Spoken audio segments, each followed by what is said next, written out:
Avant notre méditation sur le texte biblique qui nous est proposé pour aujourd'hui, je vous invite à la prière.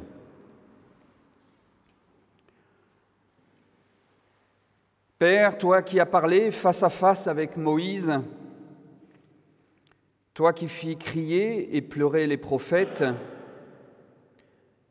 toi qui as fait jaillir les psaumes de ton peuple et murmurer la sagesse des proverbes, Dieu vivant qui a mis le Magnificat dans la bouche de Marie et la confession du Christ dans celle de Pierre, toi qui as prononcé ta parole comme une parole humaine dans la vie de ton Fils, par ton Saint-Esprit, rends ces paroles vivantes en cette heure. Qu'elles deviennent pour nous ta parole. Amen.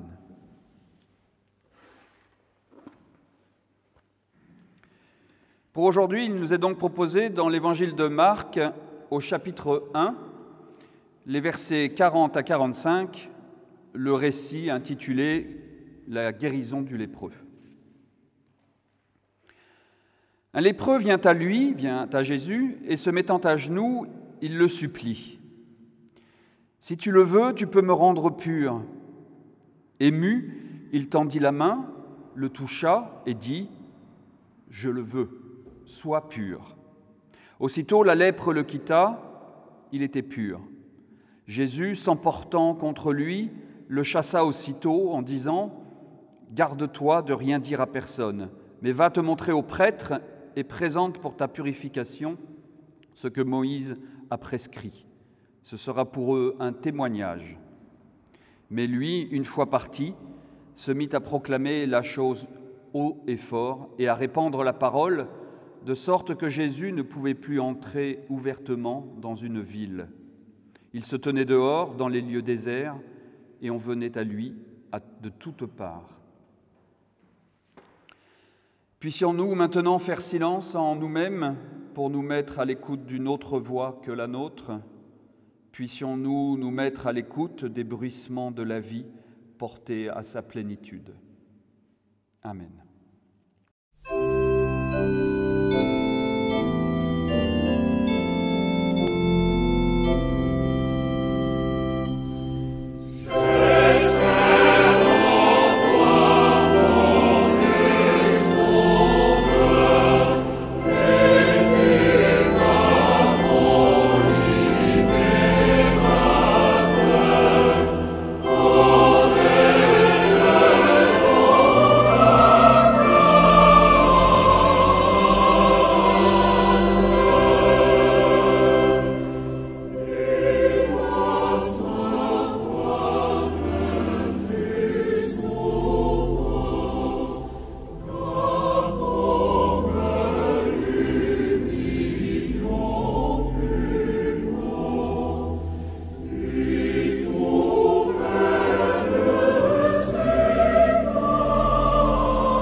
Chers amis, chers frères et sœurs, nous pourrions nous dire que nous avons affaire ici à un classique récit de guérison miraculeuse.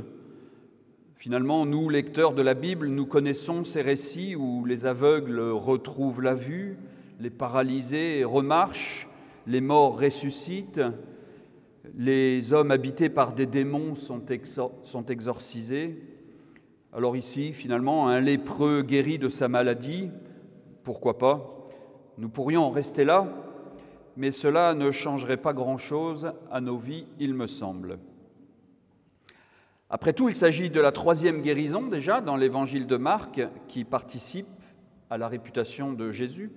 Cela pourrait donc paraître plutôt positif, rien de bien surprenant a priori, d'autant plus qu'au verset 34, le rédacteur disait déjà que Jésus guérit beaucoup de malades qui souffraient de divers maux et chassa beaucoup de démons. Une guérison de plus au palmarès de Jésus n'a finalement pas beaucoup d'importance. On y croit déjà. Mais si ce récit n'apportait rien, pourquoi le rédacteur de l'évangile de Marc l'aurait-il ajouté? Pour mieux comprendre, arrêtons-nous sur quelques détails. Le premier détail concerne le lépreux. C'est lui qui vient à Jésus et pas l'inverse. Il y a donc de la part du lépreux un acte volontaire. C'est lui qui exprime un désir à Jésus. Ce désir, il l'exprime sous la forme d'une prière et d'une confession de foi. « Seigneur, si tu le veux, tu peux me purifier. » Ensuite, la demande du lépreux n'est pas une demande de guérison, mais une demande de purification. La nuance me semble importante parce qu'elle bouleverse le sens de l'organisation du système religieux des communautés de l'époque. Un autre détail, toujours du côté du lépreux, il est le premier à transgresser la loi. Puisqu'il est lépreux, il ne devrait pas s'approcher de Jésus, au risque de le rendre impur également. La deuxième transgression vient de la part de Jésus qui touche le lépreux, alors que c'est formellement interdit également par le Lévitique. Et à la fin, le lépreux transgresse ce que Jésus lui a demandé, puisqu'au lieu de se rendre chez les prêtres, il part raconter haut et fort ce qui lui est arrivé. Il part répandre la parole, ce qui empêche Jésus de mener à bien son ministère comme il le souhaite et oblige Jésus à rester à l'écart des villes, dans des lieux déserts. Mais malgré cela, on vient à lui de toutes parts, nous dit le dernier verset. Quelles sont les conséquences pour Jésus alors? C'est ce que nous verrons aussi en regardant le jeu du récit sur la mise à l'écart, tantôt de Jésus, tantôt du lépreux. Un autre point qui concerne Jésus lui-même. Ce récit évoque d'abord l'émotion de Jésus à la rencontre du lépreux. Il est ému. Sous l'émotion, Jésus purifie l'homme. Et de manière totalement inattendue, Jésus s'emporte sans raison apparente en tout cas, contre l'homme. Pourquoi? Rien. Aucun signe, aucun comportement ne laissait présager cette colère qui suit un sentiment plutôt de compassion. Alors de quelle colère s'agit-il? Pour apporter des éléments de réponse, nous regarderons les problèmes de traduction de ce texte. Enfin, nous nous demanderons quel sens donner à ce récit aujourd'hui. En effet, au XXIe siècle, on compte plus de 3 millions de cas de lèpre à travers le monde. Et il faut bien reconnaître que cette maladie est mieux traitée par des vaccins que par des paroles de Jésus. Donc, sauf à considérer que la seule parole de Jésus pourrait guérir des maladies infectieuses de toutes sortes, et je ne prendrai pas ce risque de l'affirmer, ce texte pourrait ne pas trop nous concerner. Alors commençons par cette demande de purification, parce qu'il s'agit bien d'une demande de purification et non pas de guérison. La lèpre était une maladie qui rendait l'être humain qui portait cette maladie, il le rendait impur. Le lépreux était alors totalement exclu du temple, évidemment, mais aussi de la société. Il était mis de côté, à la marge de la société. L'être humain était alors réduit à son plus simple état de malade. Il n'était vu que comme un malade. Il devient dangereux pour tous les autres autour de lui. J'entends donc ici la demande de purification, non pas comme une demande de guérison, mais comme une demande de réintégration dans la société. Le lépreux souffre de son isolement, de sa mise à l'écart, et il demande sa réhabilitation. Le lépreux vient vers Jésus pour lui exprimer son désir de devenir pur. Cette parole me semble fondamentale dans le processus de réhabilitation et de réintégration, parce que l'être humain ne peut pas se remettre en route si ce n'est pas lui-même qui exprime le désir. Et ce désir a été suscité par les guérisons miraculeuses qui se sont passées avant. C'est pour cela que le récit est placé ici, dans l'Évangile. La réputation de Jésus est venue jusqu'au lépreux, ce qui a éveillé, ce qui a suscité en lui ce désir de revivre. Il y a 2 gestes importants ici. L'homme se met à genoux et Jésus le touche. En se mettant à genoux aux pieds de Jésus, ce geste symbolise autant la soumission à Jésus que la charge d'un poids de la loi qu'il ne peut plus porter. En touchant le lépreux, Jésus casse la frontière existante et déplace les règles données par le Lévitique.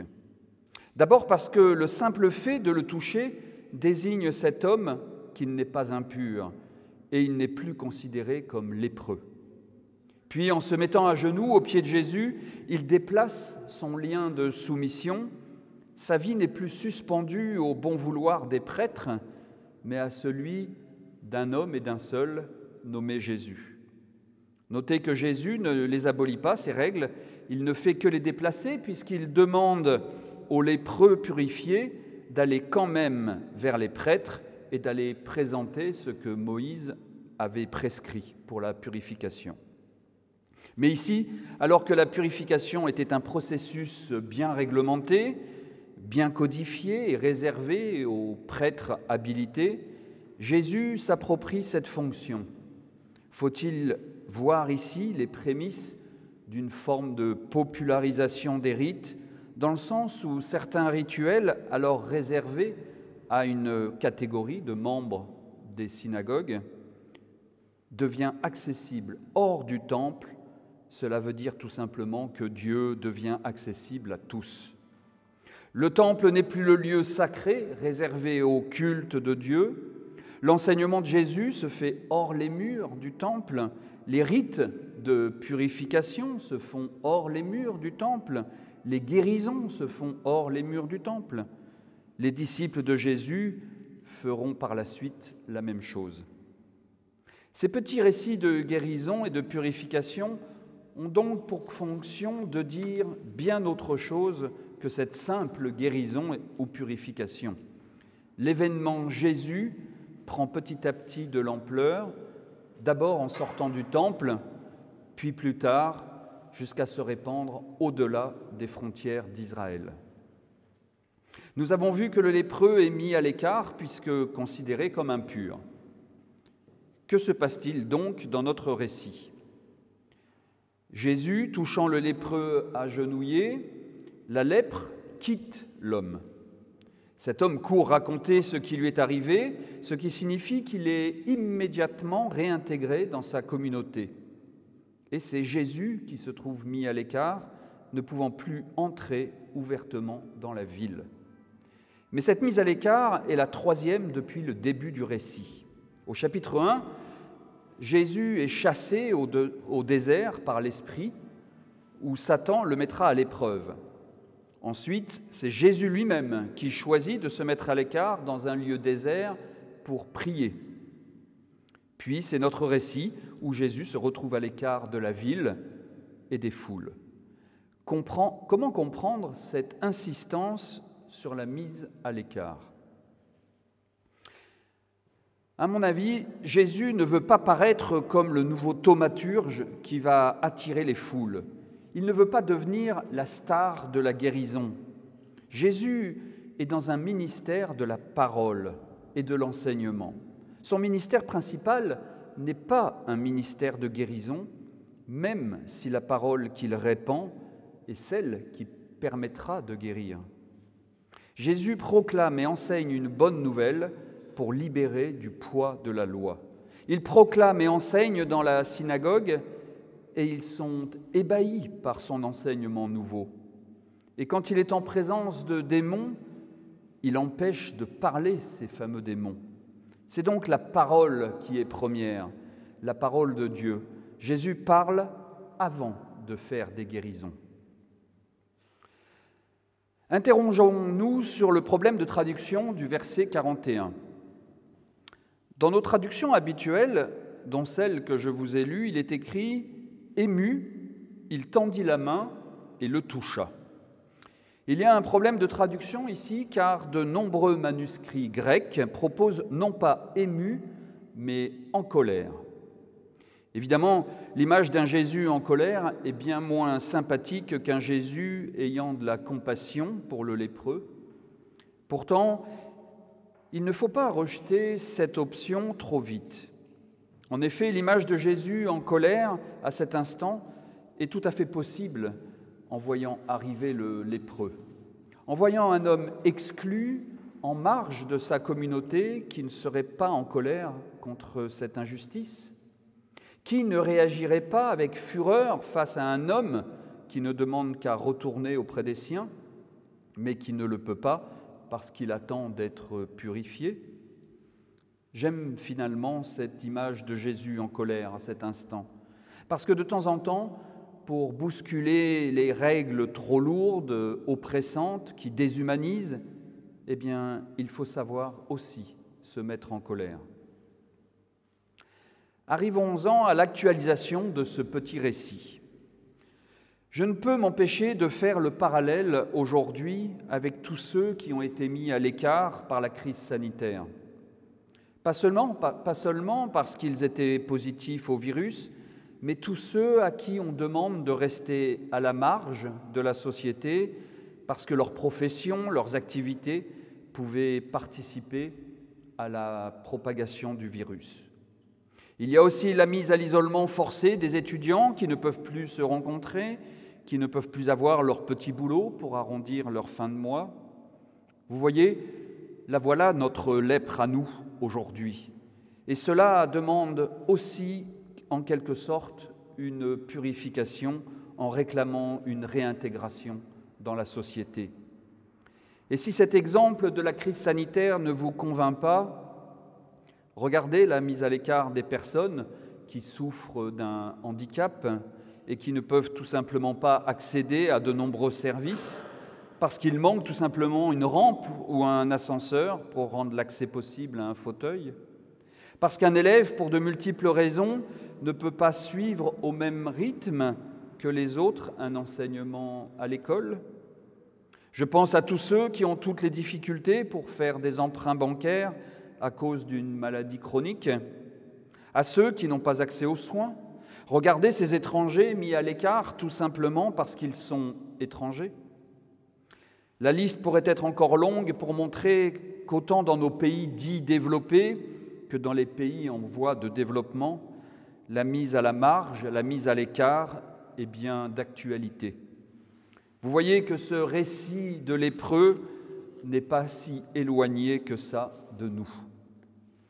Alors, bien au-delà de cette explication de texte qui nous permet d'éclairer ce petit récit, je voudrais conclure sur la prière et la confession de foi du lépreux. Seigneur, si tu le veux, tu peux me purifier. Cet homme s'adresse à Jésus en toute confiance, sans mettre en doute un instant sa puissance. Et c'est pour cela que Jésus répond « Je le veux ». Car le lépreux, considéré comme pécheur par la loi juive, a prié et a exprimé sa foi. La main de Jésus, à cet instant, purifie l'âme de cet homme. Ce lépreux reconnaît la gravité de ses fautes, puisque la lèpre était considérée comme le fruit du péché, et qui ne met à aucun moment en doute la volonté de Jésus, ni sa capacité de le purifier. L'homme affirme ainsi sa foi pure, vécue dans l'amour, sa foi patiente dans l'attente, une foi ferme dans sa confiance et une foi pleine de sagesse dans sa demande. Deux paroles, la sienne et celle de Jésus, rentrent en résonance avec sa vie et lui permettent ce face-à-face avec Dieu grâce à cette prière. Avec cette demande à Jésus, le lépreux fait un effort pour faire quelque chose de ce qui lui arrive. Et sa demande le fait sortir d'un état de sidération dans lequel il était enfermé à cause de sa maladie. Nous avons ici une belle leçon sur la prière. Nous recevons ici une double invitation. Si aujourd'hui la crise sanitaire nous interdit de nous toucher parce que nous sommes impurs, dès que cela sera possible, nous serons invités à tendre la main, réduire les distances, abolir les frontières qui nous séparent et qui nous enferment. Tendre la main et toucher, c'est rendre pur par un geste tellement ordinaire.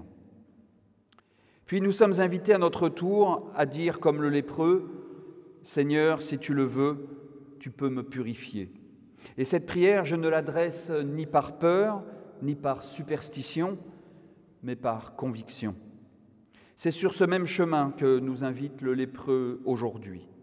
D'abord à prendre soin de ce monde qui nous entoure, puis à confesser notre confiance malgré toutes nos imperfections qui nous habitent, et sûrement aussi à l'accompagner pour répandre la parole, même si cela doit transgresser quelques règles.